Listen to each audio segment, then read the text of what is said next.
오늘 시편 12편 1절부터 8절까지 말씀으로 여호와여 도우소서, 여호와여 도우소서, 이런 제목으로 말씀의 은혜를 나누고자 합니다.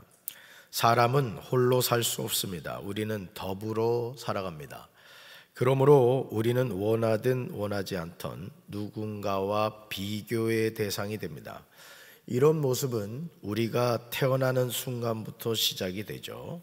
자신의 외모에서부터 모든 것이 비교의 대상이 되기 시작합니다. 유치원을 다니고 초등학교에 들어가면서부터 우리는 성적이라는 것을 통하여 줄 세우기에 희생양이 됩니다. 한 사람의 인격과 상관이 없이 공부만 잘하면 되는 세상에 적응해야 합니다. 이것이 이 세상에서 또 다른 계급이 되어서 우리는 살게 됩니다. 그래서일까요? 사람들은 성공이라는 목표를 향하여 달리기 시작합니다. 공정한 경쟁이 아니라 이길 수 있다면 수단과 방법을 가리지 않습니다. 그래서 사람으로서 해서는 안 되는 말과 행동도 거침없이 하곤 합니다. 이기면 된다고 생각하기 때문입니다. 시편 12편에서 다윗은 부패한 사열에 인하여 탄식하고 있음을 보게 됩니다. 시편 12편은 애가 형식으로 쓰여진 다윗의 시입니다. 다윗은 경건한 자와 충실한 자가 사회에서 점점 사라지고 반면에 속이는 자들이 늘어나고 있는 현실을 안타까워하고 있음을 보게 됩니다. 그러면서 다윗은 이러한 사실에 대해서 하나님께 간절하게 호소하고 있습니다. 다윗은 괴로워하는 당시의 경건한 자들의 대표자로서 하나님께 호소하고 있음을 보게 되죠. 시편 12편 1절에서 다윗이 하나님께 기도하는 내용을 주목해서 보시기 바랍니다. 1절 같이 읽습니다. 여호와여 도우소서, 경건한 자가 끊어지며 충실한 자들이 인생 중에 없어지나이다. 아멘. 거담이 죽으세요. 여호와여 도우소서. 다윗이 얼마나 급했으면 시편 12편 1절에서 여호와여 도우소서 이렇게 외쳤겠습니까? 여호와여 도우소서. 그러면서 이렇게 말하죠. 같이 읽습니다. 주님 도와주십시오. 신실한 사람도 끊어지고 진실한 사람도 사람 사는 세상에서 사라지고 있습니다. 아멘. 이 세상에서 경건한 자를 찾아볼 수 없을 정도로 당시 사회가 극도로 부패했음을 볼 수 있습니다. 충실한 자를 찾으려 했지만 찾아볼 수가 없었습니다. 사람들은 저마다 이웃들에게 거짓말을 합니다. 그들은 간사한 입술로 다른 사람을 속입니다. 여기에 거짓에 대한 원어적인 뜻은 회칠한 무덤처럼 겉만 번지르르 하고 속은 더러운 것으로 가득 찬 허위를 의미합니다. 아첨하는 입술이란 남을 파멸로 이끌기 위해 달콤한 말로 판단을 흐리게 하는 것을 의미합니다. 또한 두 마음으로 말합니다. 이것은 악인이 속과 겉이 다른 두 기준을 가지고 말한다는 것이죠. 심리학적으로 볼 때 악인들의 거짓과 음험한 말은 분열된 정신 상태에서 나오는 것입니다. 그러므로 시편 12편 3절과 4절에서 다윗은 여호와의 개입을 간절히 바라고 있습니다. 말씀 같이 읽습니다. 여호와께서 모든 아첨하는 입술과 자랑하는 혀를 끊으시리니 그들이 말하기를 우리의 혀가 이기리라. 우리의 입술은 우리 것이니 우리를 주관할 자 누구리요 하미로다. 아멘. 죄송합니다. 일상생활에서 악인들은 아첨하는 말과 함께 자랑하는 말을 합니다. 이런 악한 자들에 대해서 다윗은 하나님께 자신의 소원을 나타내고 있는데 바로 그것이 하나님이 거짓을 말하는 자들을 그 사회에서 완전히 몰아내달라고 간절하게 요구하고 있습니다. 사랑하는 성도 여러분, 지금 악인들이 하는 말이 무엇이죠? 우리의 혀가 이기라는 것이죠. 악인들은 그들의 거짓단 말이나 협박의 말을 통하여 자기들의 목적을 이룰 것으로 생각합니다. 심지어 이렇게 말하죠. 우리 입술은 우리 것이니 우리를 주관할 자 누구리요 반문합니다. 이것은 악의 극치를 보여주죠. 저들은 하나님의 존재를 완전히 부인합니다. 저도 목회를 하면서 장로임에도 불구하고 거짓말을 얼마나 잘하는지 제가 아주 놀랐습니다. 물론 목사들 가운데도 그런 사람이 있습니다만은 따라합시다. 참말만 합시다. 진실된 말만 합시다. 거짓말을요 얼마나 능청스럽게 하는지. 담임 목사를 음해하는데 참 웃기지도 않더라고요. 나는 우리 교회 안에 이 거짓말이 다 사라지길 바랍니다. 그리고 늘 말씀드리지만 좋지 않은 얘기가 여러분에게 들려올 때 여러분에서 딱 잘라버리라고요. 그 더러운 말을 자꾸 퍼뜨리지 말라고요. 죄를 짓는 거예요. 아멘? 그리고 그런 말을 하는 사람에게 정중하게 얘기하세요. 혹여나 장로가 그런 말 하면 장로님 그런 말 하지 마십시오. 2번 다시 그런 말을 하지 마시오. 그게 딱 잘라버려야 돼요. 여러분 거짓의 아비가 누구예요? 마귀입니다. 다시 말해서 거짓말하는 사람은 마귀에게 붙잡히는 거예요. 아멘이십니까? 여러분 마귀가 여러분 입술에 집을 지면 돼요 안 돼요? 안 되죠. 누가 집 지어야 돼요? 성령님만 거하셔야 된다고. 성령은 진리의 영이란 말이에요. 거짓을 말하지 않는다고요. 근데 오늘날 많은 교회 안에서 그렇다 카더라 거짓말을 통해서 교회를 소란스럽게 하는 마귀의 자식들이 많아요. 여러분 하나님은 이런 악인들의 교활하고 거짓된 말에 대해서 침묵하지 않으신다는 거예요. 시편 12편 5절에서요 다윗의 간구에 응답하신 하나님의 말씀이 나오죠. 같이 읽습니다. 여호와의 말씀에 가련한 자들의 눌림과 궁핍한 자들의 단식으로 말미암아 내가 이제 일어나 그를 그가 원하는 안전지대에 두리라 하시도다. 아멘. 밑줄고 봐요. 여호와의 말씀에 거다 밑줄고 보세요. 그 다음에 뒤로 가서 내가 이제 일어나 거다 밑줄고 보세요. 그 다음 안전지대에 두리라. 누가 일어나겠대요? 하나님이 일어나시겠대요. 그러니까 여러분 우리가 신앙생활에도요 사람은 속일 수 있습니다. 하나님은 속이지 못하는 거예요. 이게 무서운 겁니다. 그러니까 여러분 예를 들어 담임 목사가 여러분 앞에서 아주 훌륭한 목사인 척 연기할 수 있습니다. 근데 하나님 앞에서는 속일 수 없는 거예요. 그러니까 여러분들이 항상 제가 얘기하잖아요. 따라합시다. 코람데요. 하나님 앞에서 우리는 살아가야 돼요. 우린 빛 가운데로 가야 돼요. 어둠 속으로 들어가면 안 된다고. 아멘이십니까? 그래서 여러분 스스로 속으면 안 됩니다. 그래서 항상 진실한 삶을 살아야 돼요. 남에게 손가락질 당하는 삶을 살면 안 돼요. 하나님 싫어하시죠. 하나님은 직접적인 응답을 하시는 거예요. 하나님은 다윗의 간구에 대해서 내가 일어나 이렇게 말했어요. I will 이렇게 나옵니다. I will now arise 이렇게 나왔어요. 이것은 하나님이 역사 가운데 개입하심을 나타내는 말이에요. 여러분 우리가 똑바로 신앙생활을 한다는 건 뭐냐? 하나님의 주권을 인정하는 거예요. 아멘이십니까? 때로는 우리 마음에 하나님이 살아계시면 어떻게 이런 일이 일어나지 이런 마음 들 때 있어요. 그죠? 실제 그렇습니다. 착한 사람 정말 법 없이도 우리 흔히 하는 말로 법 없이도 살 사람이 인생의 고통을 당합니다. 참 저 사람은 잘 돼야 됐는데 마치 그 욥처럼 말이죠. 설명할 길이 없는 거예요.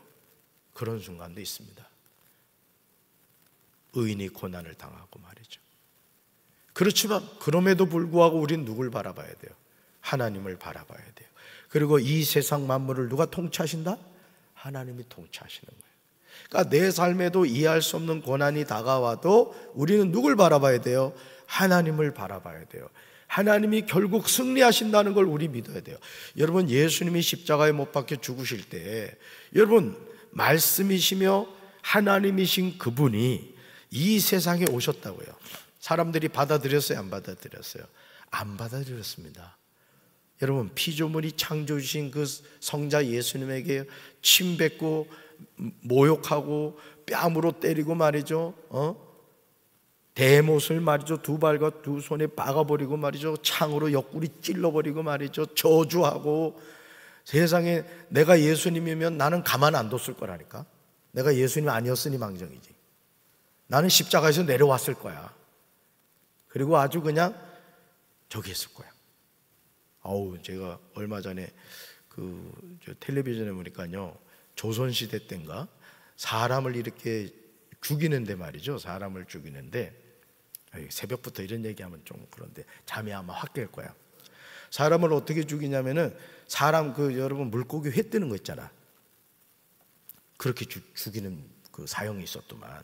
그래서 죽을까봐 약을 먹였대. 빨리 못 죽게 하려고. 여러분, 우리 하나님 앞에서 삽시다. 어째 아멘 일이 시원찮아. 하나님 앞에서 삽시다. 그래서 하나님 앞에 딱 섰을 때, 그래, 재진이 너 목회 잘했어. 훌륭한 장로야. 우리 아목의 권사 지금 왔구나. 아목의 집사 지금 왔구나. 일로 와. 내가 저기 오늘 쏠게. 하나님한테 그런 얘기 들어야지. 여기로 와. 너는 오늘 아주 너 죽었어. 이러면 되겠어요, 안 되겠어요? 그러면 안 돼. 오늘 새벽기도 나온 사람은 그럴 사람이 없을 것 같아. 아멘이 시원찮은데 이거. 여러분, 하나님은 다윗의 간구에 대해서 내가 이제 일어나라고 말씀하세요. 이것은 하나님이 역사 가운데 개입하심을 나타내는데, 여기서 이제라는 표현은 이전의 상황이 역전됨을 암시하는 말로서 이제는 악인에 대한 심판을 지체하지 않겠다는 하나님의 의지를 보여주시는 거예요. 하나님이 일어나시면 상황은 반전입니다. 따라하십시다. 하나님이 일어나시면 상황은 반전이 됩니다. 당연하죠. 하나님이 일어나시면 되는 거예요. 그래서 저는 제가 어제 저녁에도 그런 말씀을 나눴지만은 우리 교회 부흥한다니까요. 이유는 한 가지요. 하나님 살아계시기 때문에. 담임 목사가 그 부흥케 하시는 하나님을 믿고, 우리 성도들이 그 부흥케 하시는 하나님을 믿고 나아가서 전도하는데 어떻게 교회가 부흥하지 않겠냐고. 그게 기적이지. 그래요, 안 그래요? 그렇습니다. 그러니까 저는 우리 교회가 하나님이 기뻐하시는 교회가 되면 되는 거예요. 새벽 기도도 그냥 100명 이상이 모여가지고 뜨겁게 기도하고 말이죠. 그냥 24시간 성도들이 그냥 인생의 문제만 있으면 교회에 와서 기도하는 거야. 그럼 되는 거지 뭘. 내가 어제 저녁에도 확인해 봤다니까. 하나님 안 돌아가셨대. 걱정하지 마. 왜 낙심하냐고. 하나님이 일어나시면 상황은 반전되는 겁니다. 그래서 여러분, 우리 축구 감독들이 이렇게 유능한 명장의 공통점이 뭐냐면요, 이렇게 축구 경기가 잘 안 풀리는 거야. 이제 얼마 남지도 않았어. 이제 후반전 얼마 남지도 않았어. 그런데 선수 교체를 하는 거야. 그런데 신기하죠? 그 교체한 선수가 들어가 바로 골을 넣어. 그래서 난 그거 보면서 이게 짜고 치는 고스톱인가? 이런 생각이 들 때가 많다고. 그게 명장입니다. 우리 삶도 마찬가지야. 따라합시다. 하나님이 일어나시면 상황은 반전이 됩니다. 그러니까 여러분, 안 된다 이런 얘기 하지 마. 우리 교회가 하나님이 기뻐하시는 교회가 되면요, 하나님은 지금도요 막 그냥 힘이 넘치는 분이요. 우리 하나님이 에너자이저라니까.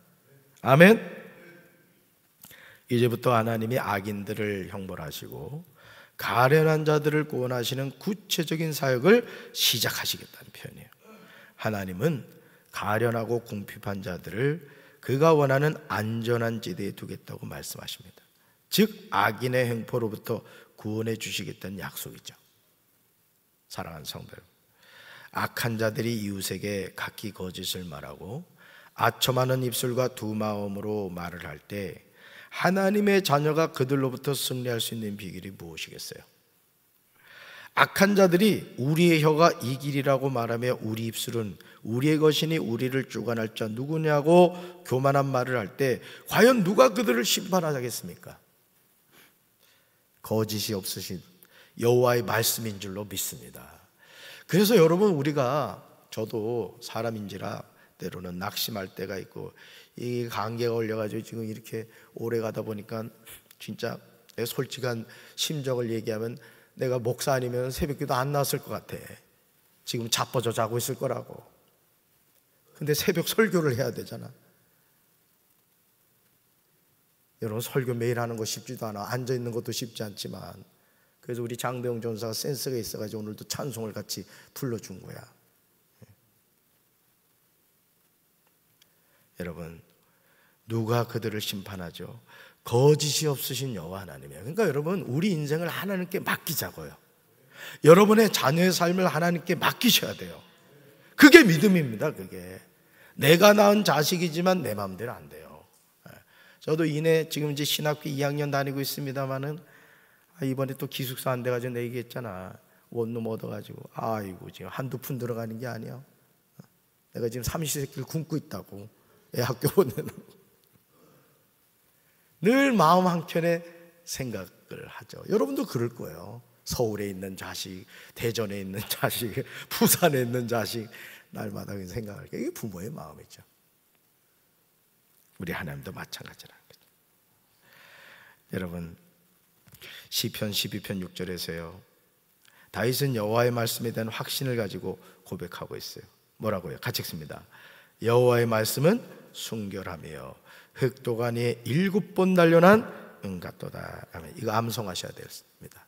여호와의 말씀 뭐다? 순결하다는 거예요. 순결하다. 이 순결하다는 게 뭐야? 거짓이 없다는 거예요. 그러니까 여러분, 남편이 속을 썩이고 자식이 속 썩이면요, 여러분이 위로받을 게 뭐냐?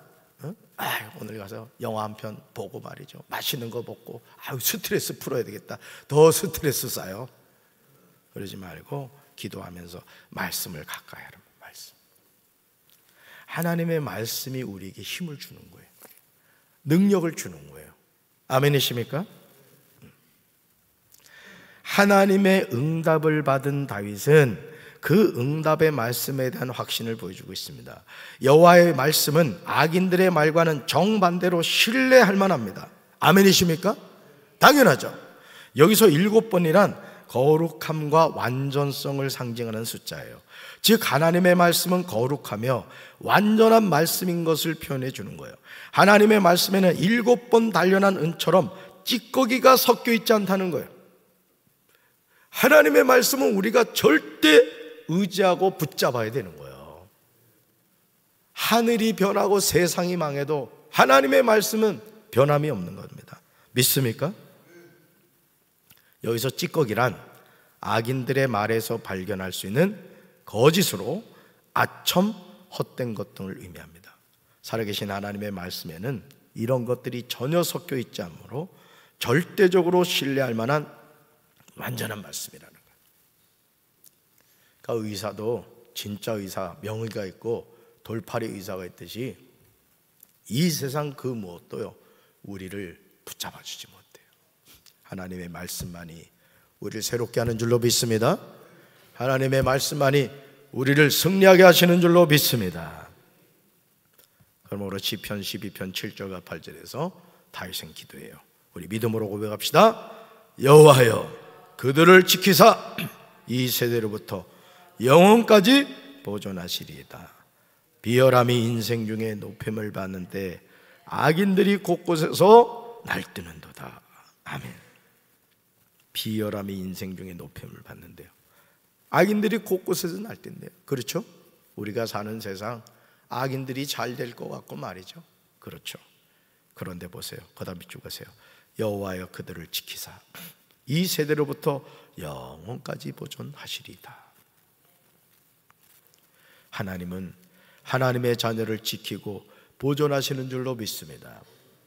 하나님께 인생을 겁시다. 하나님을 바라봅시다. 살아계신 하나님, 일어나셔서 오늘 우리의 삶을, 우리 가정을 일으켜 주시고 우리 교회를 부흥케 하시고 우리 조국 대한민국을 하나님이 지켜주실 줄로 믿습니다.